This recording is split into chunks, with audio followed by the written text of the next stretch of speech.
Olá, seja bem-vindo à disciplina virtual de liderança. Meu nome é Sérgio Oliveira. Nosso propósito neste primeiro encontro é a apresentação dos objetivos e dos assuntos que serão tratados ao longo das aulas. Assim, nossa disciplina de liderança tem por fins apresentar os pontos básicos relativos a este fenômeno psicossocial da liderança, bem como a relação do líder com o contexto da organização em que se encontra. Investigar concretamente o exercício da liderança, fazendo observar as situações em que o líder exerce sua força de orientação e influência, como, por exemplo, em situações de conflito e nas tomadas de decisão. Apresentar as questões mais contemporâneas na formação de um líder, explorando aí as competências que um bom líder deve desenvolver e ajudar a promover entre os seus liderados. E, finalmente, refletir sobre a própria organização como um lugar de aprendizado, mais especificamente, discriminando os passos essenciais para a formação específica dos líderes que as organizações contemporâneas precisam. Vamos lá! Na unidade 1, exploraremos os seguintes temas. Primeiro, o que é liderança? Aqui vamos tornar mais preciso o tema psicossocial da liderança, diferenciando este conceito de outros conceitos como chefe, encarregado ou mesmo gestor. Vamos explorar a ideia de competência do indivíduo, que é sempre maior do que a de seu desempenho. E vamos começar a falar também da aprendizagem nas organizações. O segundo tema nosso, nesta mesma unidade, é a relação entre o indivíduo e a organização. Neste tópico, nós nos debruçaremos sobre a teoria da coesão social de Émile Durkheim. Exploraremos os conceitos de solidariedade mecânica e solidariedade orgânica, atentando para a diferença entre os laços que os elementos do grupo mantêm num e no outro tipo de relação. Também nos voltaremos para o importante conceito de anomia, desse sociólogo francês, interessados em verificar sua possível extensão para o campo das organizações. Veremos ainda o papel de símbolos e narrativas na promoção de um ambiente mais comprometido com a organização. Nosso terceiro tema, ainda da unidade 1, refere-se às atitudes individuais e seus reflexos no coletivo. Vamos investigar aí a liderança dentro do contexto organizacional. Aqui, nós nos deteremos nos conceitos de variáveis independentes e variáveis dependentes, a fim de identificar o tipo de comportamentos que interessam ser constantemente verificados dentro de uma organização: produtividade, absenteísmo, rotatividade, satisfação no trabalho, bem como as causas que respondem por estes comportamentos, pela variação desses comportamentos. Trataremos ainda do importante conceito de cidadania organizacional, uma variável dependente particularmente importante no mundo das organizações hoje. E começaremos a falar da distribuição de poder dentro de uma organização. Esqueça a ideia de poder continuamente reafirmada pelo senso comum, segundo a qual o poder é exercido por uma pessoa, um grupo de pessoas, como se fosse um bem, uma propriedade que essa pessoa ou grupo possuem e que essas mesmas pessoas exercem sempre de cima para baixo.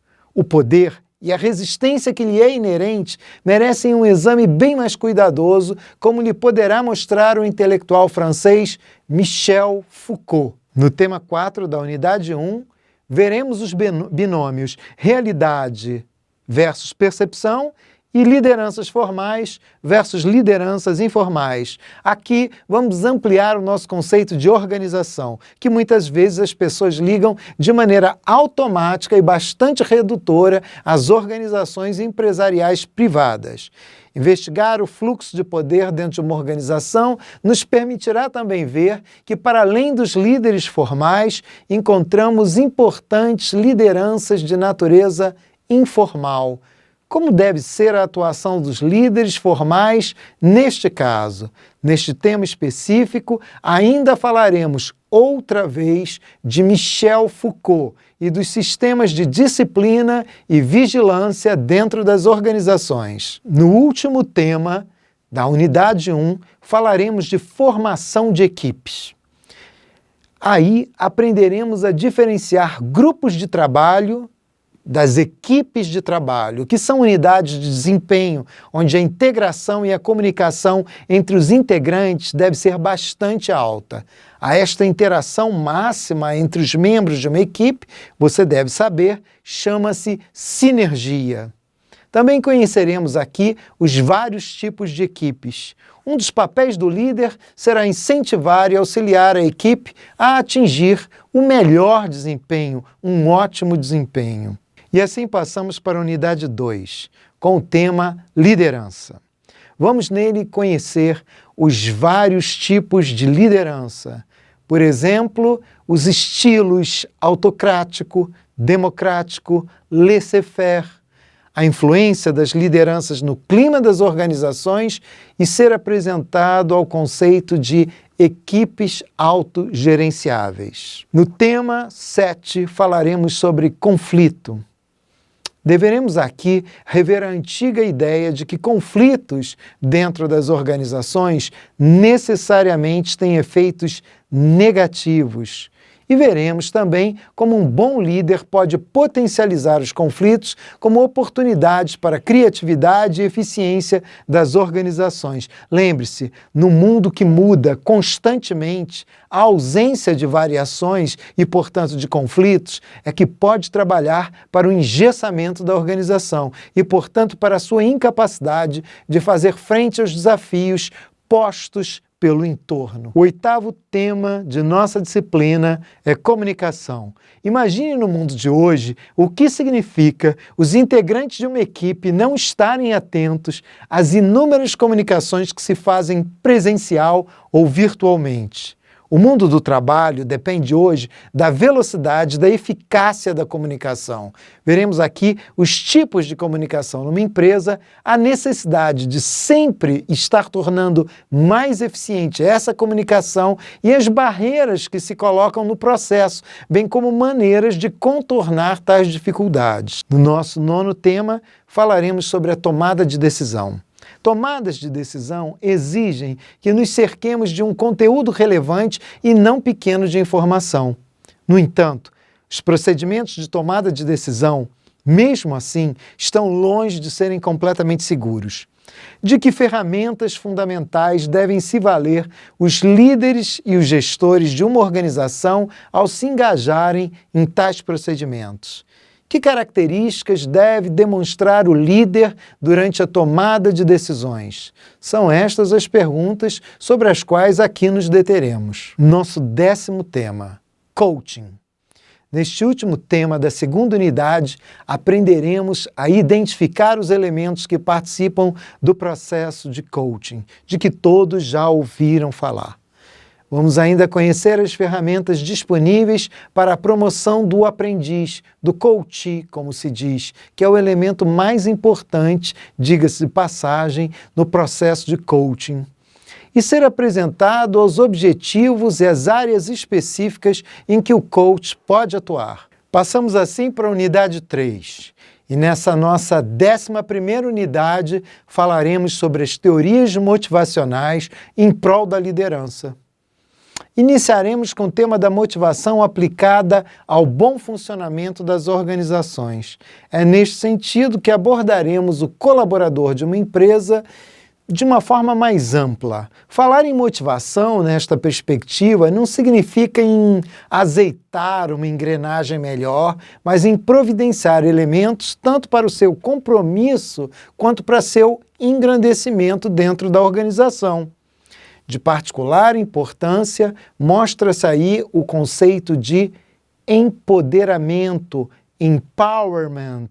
Na 12ª unidade, falaremos sobre questões contemporâneas em torno da liderança. Aqui estudaremos os importantes temas da gestão por delegação, por projeto e por reconhecimento. e nos deteremos na questão do reconhecimento do mérito e de sua relação com o desempenho e a autoestima do colaborador. Nosso 13º tema diz respeito ao perfil do novo líder. A questão da liderança é aprofundada nesta unidade, fazendo-se observar as características necessárias à figura do líder num mundo cada vez mais complexo e de constantes mudanças. Veremos as habilidades e as competências que devem ser desenvolvidas para a liderança hoje e pensaremos os desafios de uma gestão voltada para o futuro. No nosso 14º tema, falaremos sobre inteligência emocional. Estaremos comprometidos com o entendimento do conceito de inteligência aí numa chave bem mais ampla. Procuraremos ver como a inteligência deixa de ser pensado como conjunto de características isoladas no indivíduo e ganha uma dimensão relacional e socioafetiva. É claro, veremos também como este conceito se articula à figura do líder moderno. O nosso 15º tema diz respeito à ética e à moral. Aqui discutiremos os conceitos comumente confundidos da ética e da moral. Deveremos atentar para o relevo da ética entre os funcionários de uma organização, sublinhando a urgência de questões contemporâneas. Além disso, iremos explorar o compromisso das organizações hoje em se mostrarem ambiental e socialmente responsáveis. E, finalmente, teremos a 4ª unidade da nossa disciplina. No 16º tema, falaremos sobre ambiente de aprendizado, desenvolvimento de carreira nas organizações. Voltamos aí ao tema da articulação entre as organizações e o aprendizado. É aqui que falaremos da educação corporativa, que pode ser de forma presencial ou se dar à distância.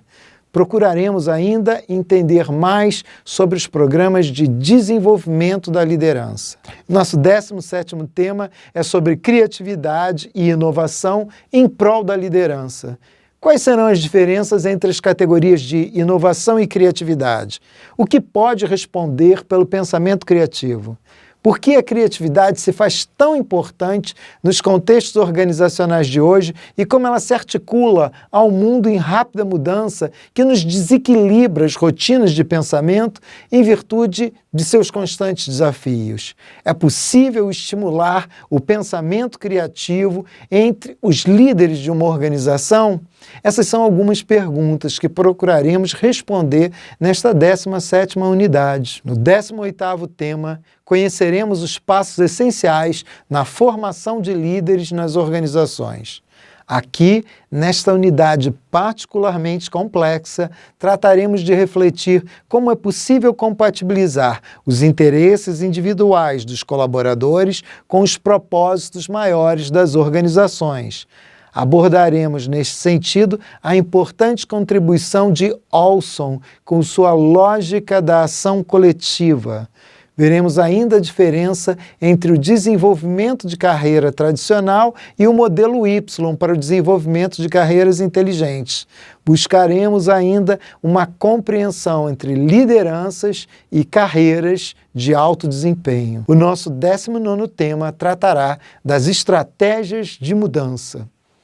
Neste penúltimo tema, discutiremos a necessidade das mudanças organizacionais frente aos desafios postos internamente, como a contratação de um gestor com estilo de liderança diferente do anterior, ou externamente, seja pelo macroambiente, mudanças no governo, na economia, nas leis, seja pelo ambiente-tarefa, exigências postas por sindicatos ou por fatores como concorrência.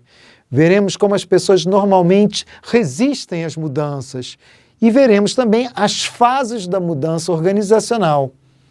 Ainda trataremos das relações entre mudança organizacional e cultura organizacional. As mudanças organizacionais são inevitáveis em um mundo em constante mudança. Sem dúvida, o foco das mudanças organizacionais é a eficiência da organização, mas é importante também observar que os resultados das mudanças em empresas que valorizem a satisfação de seus colaboradores devam contemplar também o incentivo àquele comportamento conhecido como cidadania organizacional. Finalmente, passaremos para o nosso 20º tema, alinhamento estratégico. E neste último tema de nossa disciplina de liderança, será abordado o tema do planejamento estratégico empresarial e iremos falar sobre a ferramenta da avaliação de desempenho e da devolução do feedback, isto é, do retorno dessa avaliação, que não deve ser feita com fins punitivos, mas novamente com fins de aprendizagem, de reconstrução. Vamos ver também por que numa avaliação também há necessidade de se observarem critérios fixos. É claro, a ideia é diminuir a imprecisão e a subjetividade desse momento tão importante e permitir com isso, com esses critérios, a tabulação dos resultados para melhores planejamentos. Nesse sentido é que falamos da importância dos indicadores de desempenho. É isto. Esta foi nossa aula de apresentação da nossa disciplina. Bons estudos!